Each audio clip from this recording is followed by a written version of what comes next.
Hello, hockey, basketball, and soccer fans. My name is David. Thought I would start this video shortly before 5:50 on the afternoon of Sunday, 13th of October, 2024, North American Eastern Daylight Time. So that's shortly before 9:50 p.m. GMT. And please note that GMT is the time zone, no matter what time of year, includes all of Iceland. So just tip it over there. Daylight saving time is going to come to an end later this month in much of Europe, and in other parts of Afro-Eurasia that are in the northern hemisphere that still use DST. Early next month, DST will come to an end for 2024 in Alaska, Canada, and the contiguous United States. And those places that still use it. So what I'm going to do is we'll go through games that took place on Friday or Saturday Eastern Daylight Time. So on Friday, we have featuring Canadian NHL NBA teams. I say more in a series of short videos about the Raptors and how poorly they played against the Washington Wizards, as opposed to their game, that earlier preseason game. So yeah, not even close. So just a recap. Just gonna let's go out of there. What I'm gonna do is go with the Raptors here. Just gonna keep going here. All right, so we have. All right, so what I'm gonna do is go to. I'm gonna go with the Raptors. So we go with the Raptors, and we'll see over Seymour Eastern Daylight Time, and when the Raptors. So just gonna recap. Google's very useful search for Raptors games. So yeah, so we go to 14th of April of this year. Raptors having lost by 15 points to Miami Heat at the Kaseya Center in South Florida. So the Raptors had a great game, excellent game, 125-98 win over the Wizards at the Bell Center, home of the NHL's Habs. But not so good game over at Capital One Arena, also the home of the Washington Capitals of the NHL, 113-95 loss. And the Raps have been leading in the first quarter, and then things fell apart. They were behind by, I believe, it was 1 point at halftime. Then I fell asleep. By the time I woken up, it was like 4 minutes or so, a bit over 4 minutes to go in the fourth quarter, and it was too late by then. So yeah, the Raptors basically 1-1 in the preseason. Please note that there are no losses, whether they occur in overtime or regulation, are counted as losses. There are no points there are no standings points in the NBA, unlike the NHL, and yeah, there are no shootouts either. So we're going to now go to games that took place on Friday Eastern Daylight Time. So what we're going to do is first for the you're going to go first is. So the earlier the games was a nice battle. It was a very interesting battle between the Blackhawks and Jets, an all Central Division battle at the Canada Life Center in Winnipeg, in southern Manitoba. So yeah, Ron Donato from former Bolt Pat Maroon. Just check what position. I believe it's a forward. Forget which one. I don't know if it's center or winger. Yeah, winger. Pat Maroons drafted in 2007 in the 6th round, via having been drafted 161st overall by the Philadelphia Flyers. So yes, so let's get his career. Yeah, regular season with the Ducks, Oilers, Devils, Blues, Bolts. Yeah, Bolts been longer with the Bolts than with any other NHL team. Yeah, 22-23, he was there. So yeah. Pat Maroon assisted, so yeah, 16:52 in the second period, and then Mark Scheifele from Nick Ehlers, very late in the third, and then Mike Scheifele again, a bit under 40 seconds into OT, so yeah, very much that game, another win by the Winnipeg Jets, the squad that would improve to 2-0, didn't require a shootout. The Canucks though, well, weren't as lucky. They did get a point, but it was in a shootout. It was, because the game went to a shootout. Canucks had a 2-1 lead in the going to the third period. Well, bit under 3 minutes in, it was Cam York from Ryan Poling and Garner Hathaway to tie things up, and in a shootout, it was a mixed bag. Jake DeBrusk, countered by goals by Travis Konechny and Morgan Frost, meant Canucks lost, but in the standings, that counts simply as a goal against. I consider shootouts effectively ties in terms of goals for or against. In terms of, because actual goals allowed and they're, because shootouts do not occur in the postseason. They occur in the preseason, regular season, to break ties that aren't decided in overtime.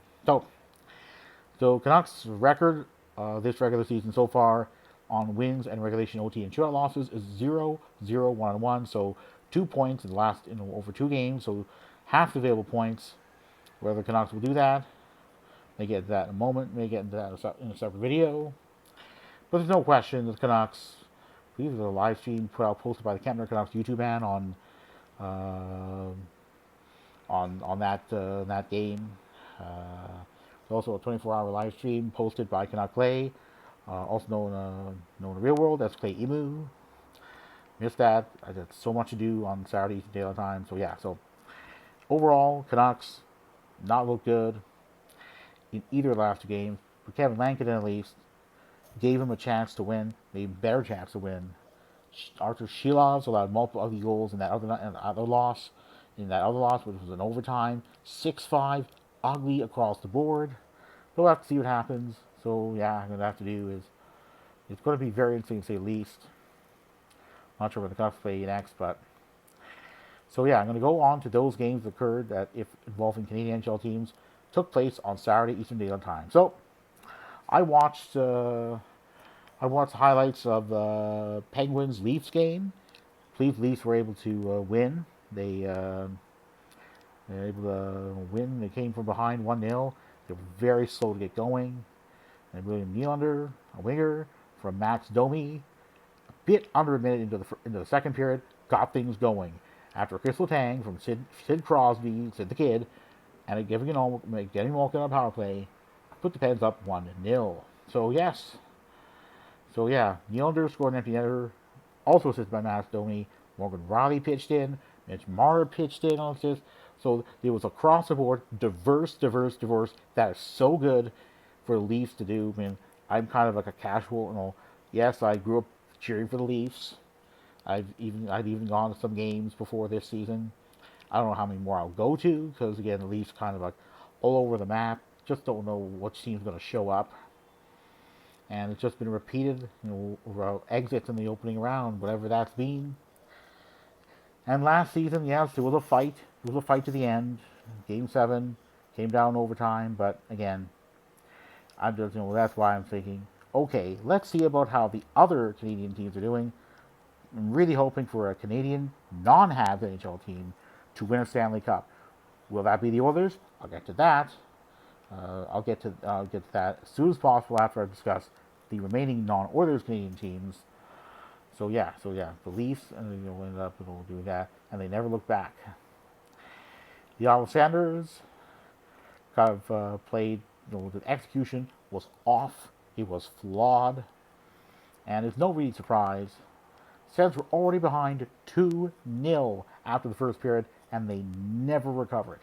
Emil Heineman from Chris Dvorak on the power play, 10:37 in, then a bit over 15 minutes in, a goal from Cole Caulfield, nicknamed often Goal Caulfield. Tendency to score a lot of goals. Assistance on the Caulfield goal had come from Mike Matheson and Juraj Slavkovsky. Then it was no scoring in the second. Then in the Habs, it was Alex Newhook, 3:50 into the third from Lane Hudson, Caden Gooley. Then 5:30 in, the only goal that Sam Montembeault would allow, Tim Stützle from Brady Tkachuk and Nick Jensen. And 7:43 into the third period, Cole Caulfield again, Nick Suzuki, and Juraj Slavkovsky. So yes, all in all, congrats Habs. I mean, you deserve to win, and you showed why. You score on the power play.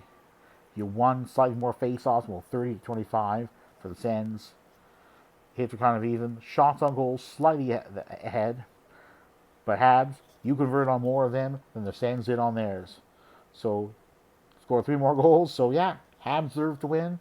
Sens deserved to lose. As simple as that. So, watched a couple of post-game streams, Game Over Montreal, and Locked On Sens podcast, part of the Locked On Sports series of podcasts. Ross Levitan, Brad Piller, the main co-host of Locked On Sens podcast, had some harsh words for their favorite team, the Sens. Yes, it was the Sens were no shows for the most part. Yeah, no surprise there. So now to go to the Oilers, and well, yeah, ugly goals allowed by Stuart Skinner in a 6-0 loss at home to the Jets. That was what I believe Wednesday Eastern Daylight Time. Game started then, and then the game started on Saturday Eastern Daylight Time and ended on Sunday. Well, the Oilers came nowhere close to doing so.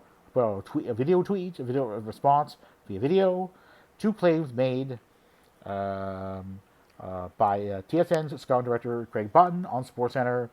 It's Glenn Schiller and Button discussing the Oilers and claimed by and Button was blunt. And I don't blame Button for having claimed what he had claimed about the Oilers. Indeed, it's just execution was off. It was over and over again. And I believe it was that goal that was. I have to look at if there's a video of out there of a disallowed goal. The initial attempt for the Oilers to score their second goal of the 2024-25 regular season. There was like some push by winger Victor Arvidsson into Peter Mrazek, and it looked like watch the stream of the Austin Hockey YouTube man, his own stream, and thinking, well. Yeah, I've had that feeling that the Oilers, that goal was likely to be disallowed, almost certain to be disallowed. It was just a question of confirmation. It was a quick call.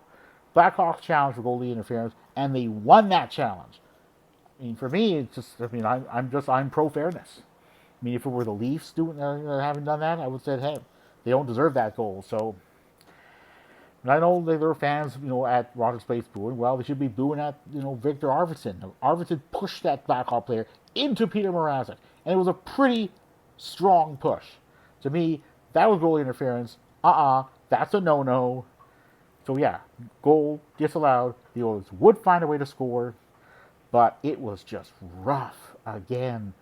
5-2, Connor Bedard and the Chicago Blackhawks. Just have to figure out how many points Bedard has. Greg Button claimed that teams that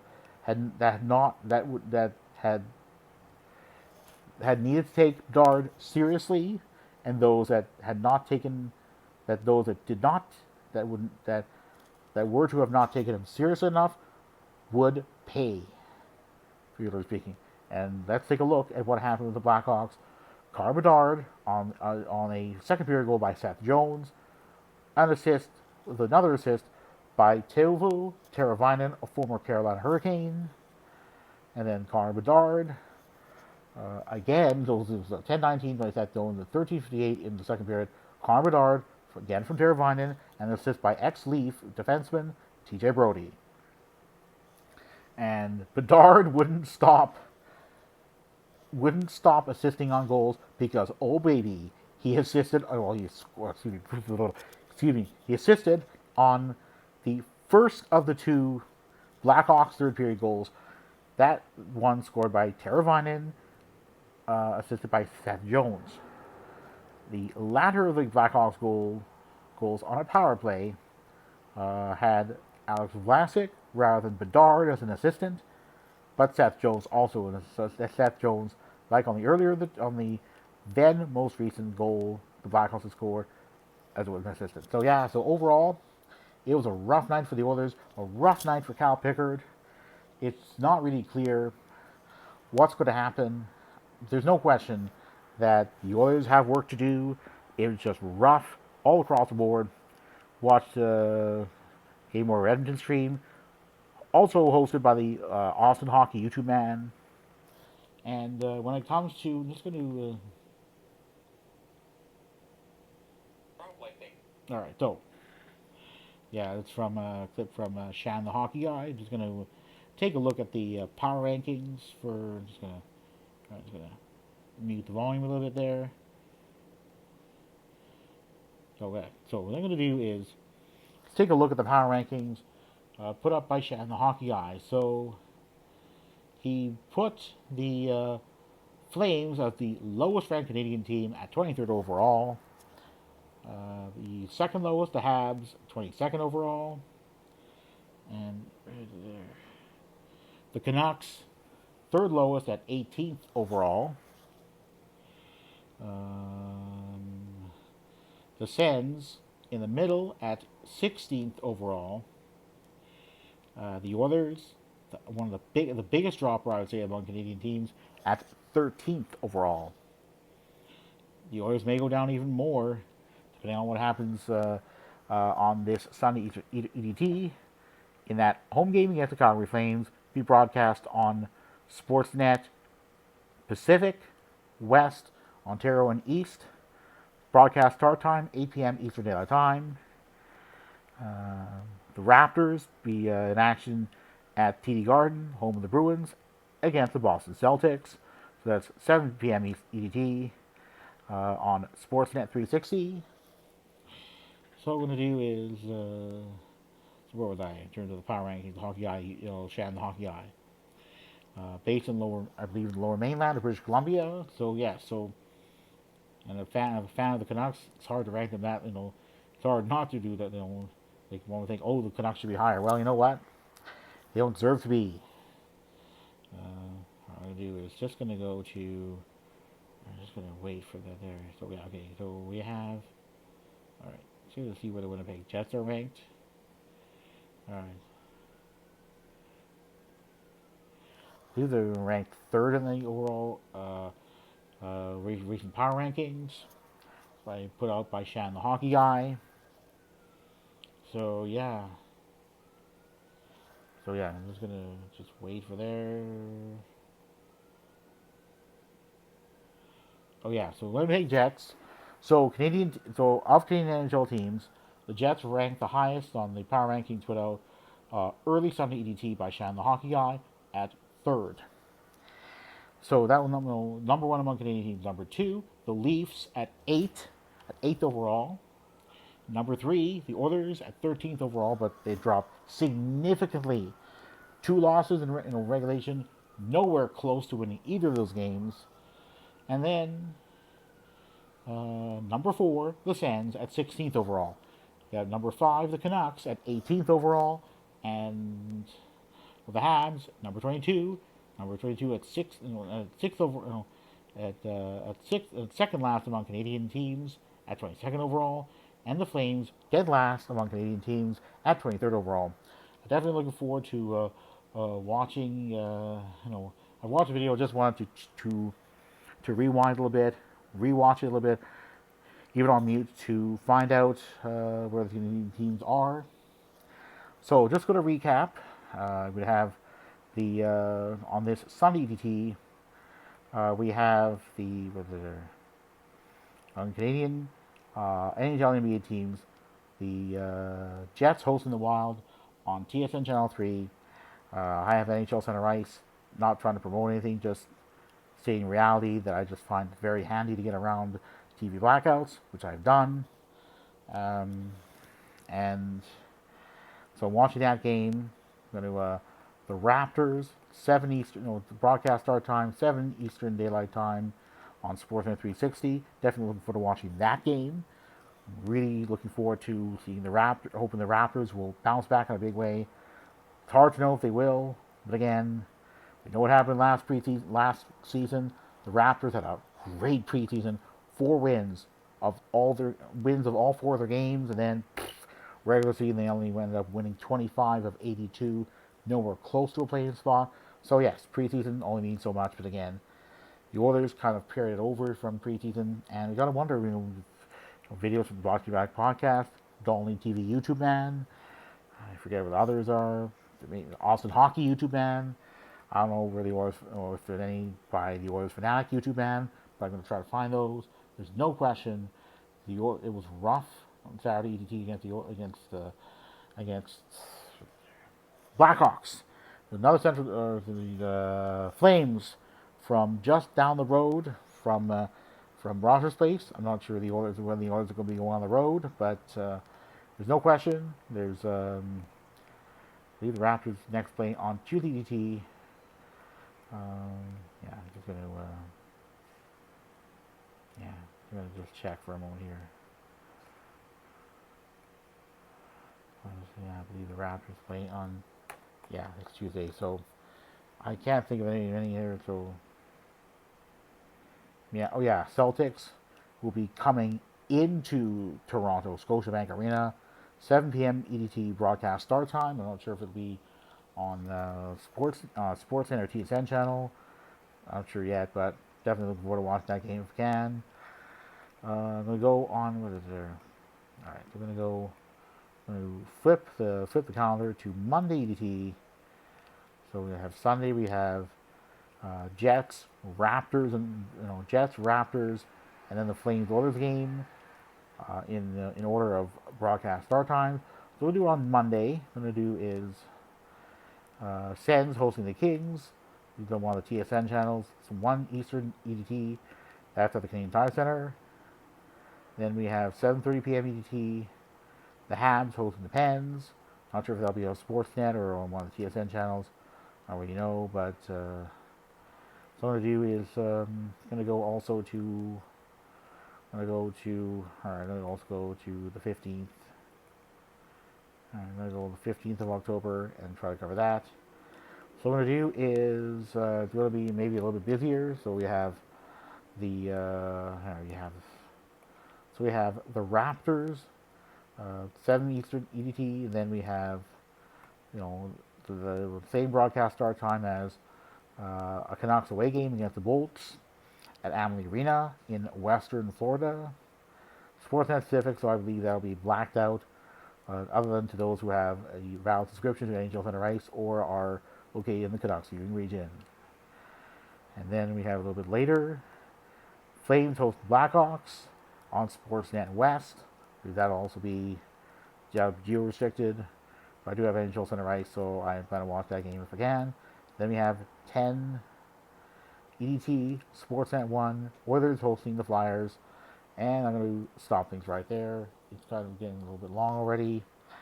So, if you like the video, I do encourage you to click that like button. If you want to subscribe to my channel, please feel free to do so.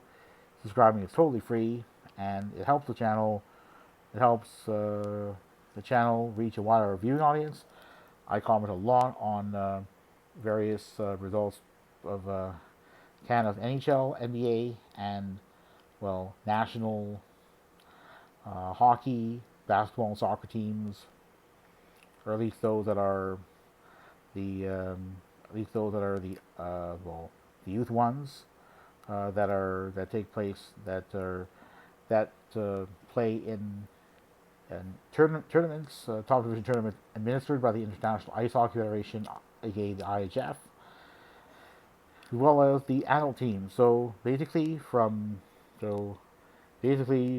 during the NHL season, during the in order of these, certainly during from the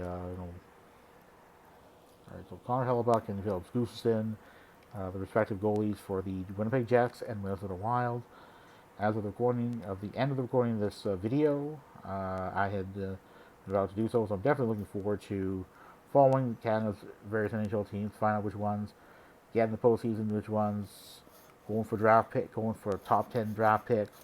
It's fun to watch. There are a lot of games on, there's multiple games on, overlapping broadcast time, so I'm going to see what happens. So I'm going to sign off and see you later.